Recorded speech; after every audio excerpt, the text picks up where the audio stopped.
What's happening, everybody? I literally just got down here to the shop. Hope everybody had a good day.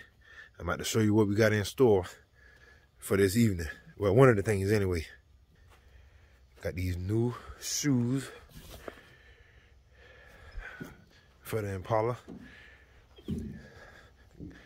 Got my guy Koski McMillan at Sweets Discount Tire and Auto in Bamberg. Go ahead and mount them and balance them for me. Now that part I had to pay for, but I'm gonna tell you where the blessing come in at, and I just thank God so much for him, man. I didn't pay 1 red cent for these tires.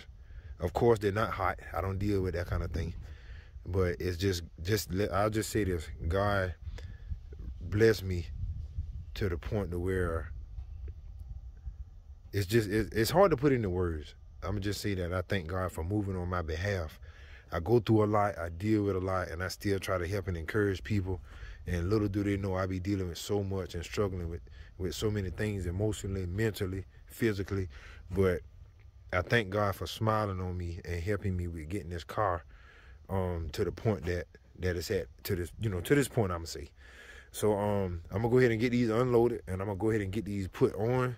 I'm gonna go ahead and clean off the drums and clean off the hub caps, and then I'm gonna go ahead and get them put on, and I'm gonna try to tackle that heater core. But this is the light part of what today might be, what this evening might be about.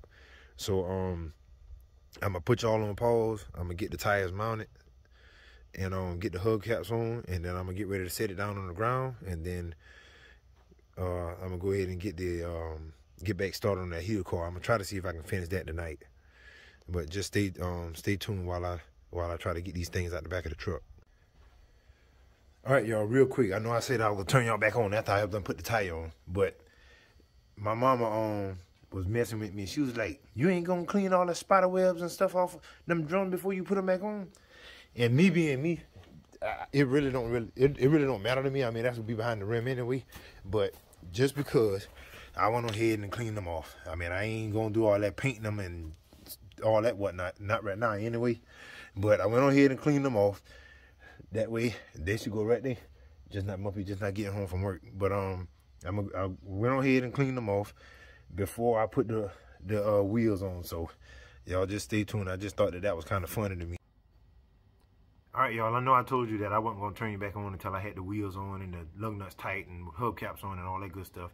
But we're going to have a little bit of fun. I'm going to see if I can do my best impression of Guido from the movie Cars when he was doing that pit stop with Lightning McQueen. So we're going to have a little bit of fun right fast, and then I'm going to really get down to work.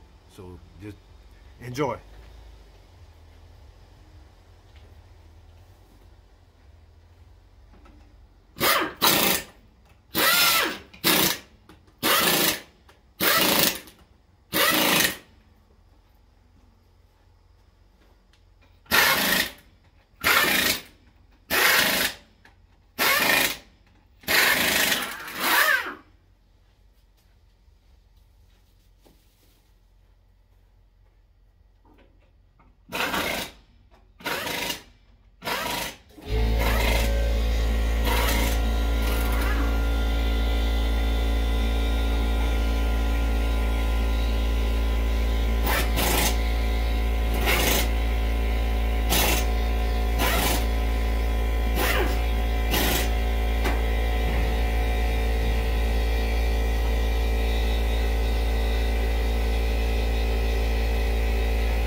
Pit stop.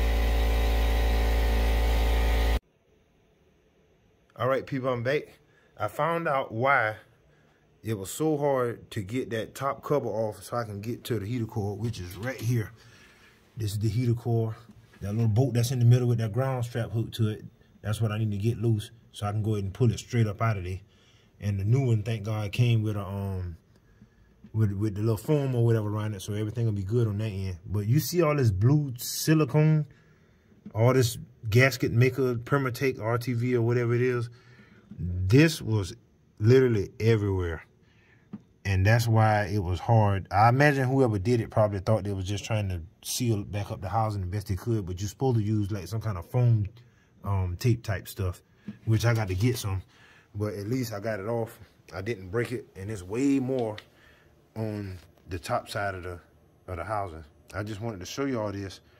That way, if you run into this issue, if you're doing this on your own, you know, you just kind of take your time. If it's giving you resistance, stop and look for bolts, or stop and see what's holding you up, because these HVAC housings that go up under the hoods on these cars are extremely hard to find. But thank God mine came off in one piece. I'm gonna try to clean all that gasket stuff off, and I'm gonna get the heater core put in, but I'm not gonna put the cover back right yet.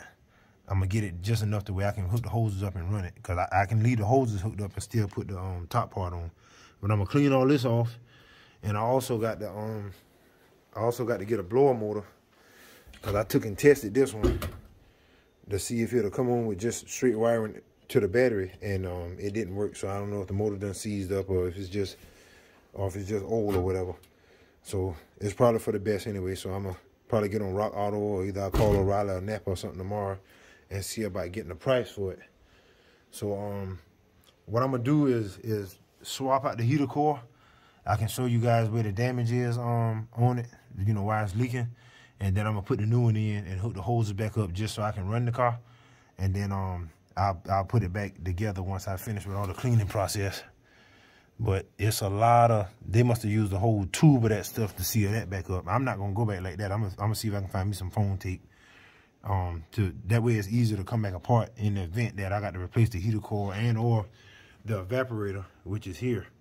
So I'm hoping all that's good. But this is the first time I did one and didn't break the housing. On the one I had, I told you guys about, I had about, well, maybe a little bit over 15 years ago when I was going to take. The heater core leaked in that one, and it leaked inside the car. And instead of me figuring out how to do it, I turned around and broke up the whole box and everything up under the hood. You look right at that little spot there, and then I end up making a stupid decision and getting rid of the whole car. That was the only thing that was wrong with it. I took the engine and transmission out, and I got rid of the car.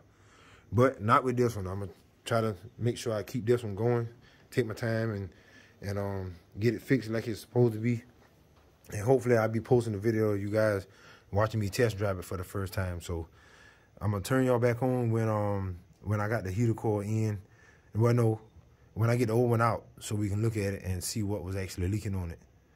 So y'all just hold tight until I turn y'all back on. All right, guys, I'm back. I got the new heater core mounted in. I had to modify this little bracket here. I had to modify that because the new heater core was designed a little bit different. It still went in there and it's pretty sturdy, but it was designed with little locking tabs on the front side that would hold it in a certain place. But you know, it's pretty sturdy and it's in place. And then I had to fix this because that one had broke off, so I got that straight. I got my hoses hooked back up. I'm gonna run it and let it get hot and check it for leaks. Also, I'm probably gonna go ahead and put another blower motor resistor in it. For obvious reasons. Shouldn't cost too much, but I'm gonna try to get that straight. And I want to show y'all how much stuff I scraped off of just the housing.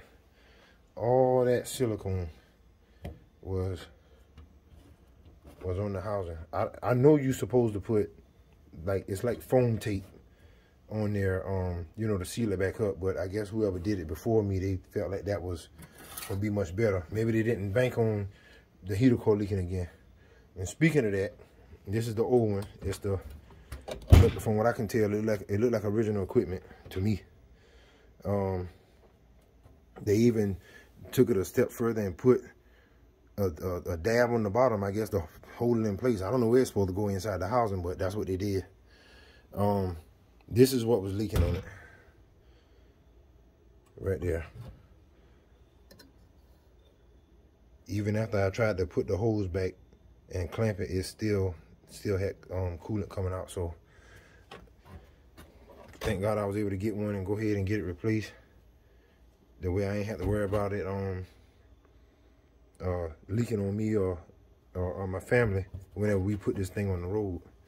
So that's it. I got this portion, which is the top side. I got it as clean as I can possibly get it. that other little blue stuff on it ain't gonna hurt it nothing. But I'm gonna actually get the foam tape to reseal the housing when I put it back together. But I went on ahead and cleaned it off real good. Y'all already told y'all about I'm gonna get another blower motor. I think that motor done shorted out. It don't even work. So that's gonna be it for tonight. I thank you guys for watching. Y'all be encouraged, be positive, be patient, keep wrenching on your projects, and be blessed. And I'll see you guys again soon.